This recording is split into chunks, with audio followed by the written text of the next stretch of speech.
எல்லாருக்கும் என்னோட மாலை வணக்கம். என்னோட ஃபஸ்ட்டு ஸ்டேஜ் இது. ஸோ நான் ஏதாவது பேசினேன்னா சாரி கேட்டுக்கிறேன் ஃபஸ்ட்டே. ஓகேங்களா?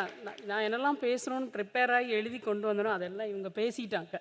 ஸோ நான் அவங்க டைமெல்லாம் வேஸ்ட் பண்ண விரும்பலை. நானும் ஒரு பொருளாதார சூழ்நிலைனால என்னவாவது பண்ணணும் அப்படின்னு தான் ஸ்டார்ட் பண்ணேன் என்னோடய கெரியரை. எனக்கு 2 குழந்தைங்க, ஹஸ்பண்ட், மாமியார் எல்லாமே ஜாயின்ட் ஃபேமிலியாக இருந்தோம். அப்புறம் பிள்ளைங்க வளர்ந்தாச்சு, மாமியார் தவறிட்டாங்க, அம்மா இல்லை. ஸோ ஏதாவது ஒன்று பண்ணணும், சாதிக்கணும் அப்படின்ட்டு சிம்பிளாக ஒன்று ஆரம்பித்தேன். Sanitary napkin. ஃபஸ்ட்டு எனக்கு ஒரு ப்ராப்ளம் வந்தது, அதனால் நான் அதை ஸ்டார்ட் பண்ணி ஃப்ரெண்ட் சர்க்கிள் எல்லாருக்குமே கொடுத்து நல்லா ஃபீட்பேக் வாங்கிட்டு அதுக்கப்புறமா இந்த கரெக்டாக நான் ஸ்டார்ட் பண்ணுறேன். இவங்க சொன்ன மாதிரி ஜானில் மார்ச்சில் கோவிட் அந்த டைம் எல்லாருக்கும் அது எல்லாராலையும் அது வாங்க முடியல. சரி அப்படியே அது விடக்கூடாதுன்னு திரும்ப முயற்சி பண்ணி வெறும் சானிட்ரி நாப்கின் மட்டும் எனக்கு கை கொடுக்கல. சரி நம்ம டிஃப்ரெண்ட்டாக ஏதாவது ஒரு ப்ராடக்ட் வைப்போம், வெறும் மார்க்கெட்டிங் மட்டும் பண்ணிகிட்டு இருக்க முடியாது, நம்ம ஒரு இடத்துல உட்காந்தாதான் எல்லோரும் நம்மளை பார்ப்பாங்க அப்படின்ட்டு ஒரு ஷாப் எடுத்தேன். ஷாப்பில் வந்து வெறும் சானிட்ரி நாப்கின் வச்சு ஸ்டாஃபு ரெண்ட் எல்லாம் வச்சு கட்டுப்படி ஆகலை. ஸோ மல்டி ப்ராடக்டாக எடுக்கணும். நார்மலாக ஒரு அண்ணாச்சி கடையில் போனால் கிடைக்காத ப்ராடக்டாக இருக்கணும்.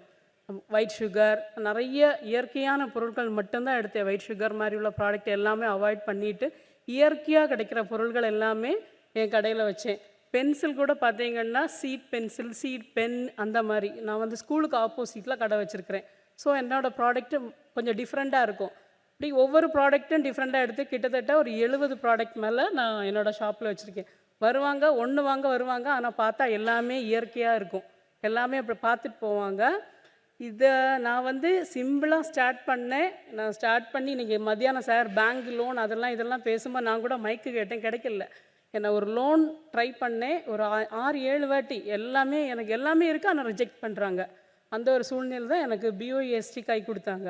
அவங்கள்ட்ட சொன்னேன், இல்லை எனக்கு வராது சார், நான் ரொம்ப ட்ரை பண்ணேன். அவங்க தான் எனக்கு கொடுத்தாங்க. அதுலேயும் எனக்கு ஒரு 5 lakhs லோனுக்கு 1.25 லட்சம் சப்சிடி கிடச்சிது. அந்த லோனையுமே கவர்மெண்ட்டில் இந்த மேனேஜர் என்ன சொல்லிக்கிட்டாங்க, உங்களுக்கு அசெட் இல்லை, அதனால் நீங்கள் எலிஜிபிள் கிடையாதுன்ட்டாங்க. அப்போ தான் எனக்கு இன்னும் வைராக்கியம் வந்து நான் வளரணும், என்ன மாதிரி நிறையவங்களை வளர்த்தணும் அப்படின்ட்டு திரும்ப இன்னும் நிறைய ப்ராடக்ட் எல்லாமே நேச்சுரலாக உள்ளது, இயற்கை ப்ராடக்ட் எல்லாமே வச்சு இன்றைக்கி எங்கிட்டே ஒரு 10 பேர் வேலை செய்கிறாங்க. நான் ஒரு எஸ்எஸ்ஜி லீடராக இருக்கேன். என் கீழேயும் ஒரு 5 குழு இருக்குது. எல்லா மெம்பர்ஸுக்கும் எல்லாருமே பசங்களை ஸ்கூலுக்கு விட்டுட்டு வாங்க, 3:30 போயிடுங்க. அவங்கவுங்க ஃபேமிலியும் பார்த்துக்கோங்க, சேம் டைம் நீங்களும் பிஸியாக இருங்க. எவ்வளோ பண்ண முடியுமோ அந்த மாதிரி பண்ணி கொடுத்துட்ருக்குறேன். இதுக்கெல்லாம் எனக்கு பேக் போனாக இருந்தது என்னோடய ஹஸ்பண்ட், என்னோடய குழந்தைங்க. ஸோ அவங்க வரல, இன்றைக்கி எல்லாருமே பிஸி. ஸோ அவங்களுக்கு நான் ஒரு தேங்க்ஸ் இந்த இடத்துல சொல்லிக்கிறேன். இப்படி ஒரு வாய்ப்பு கொடுத்த மேமுக்கும் ரொம்ப நன்றி. நான் எல்லாம் பேசணும்னு எழுதிட்டு வந்தேன்னா எல்லாமே அவங்க பேசிட்டாங்க. சரி உங்களை போர் அடிக்க வைக்கல, அவ்வளோதான். தேங்க்யூ.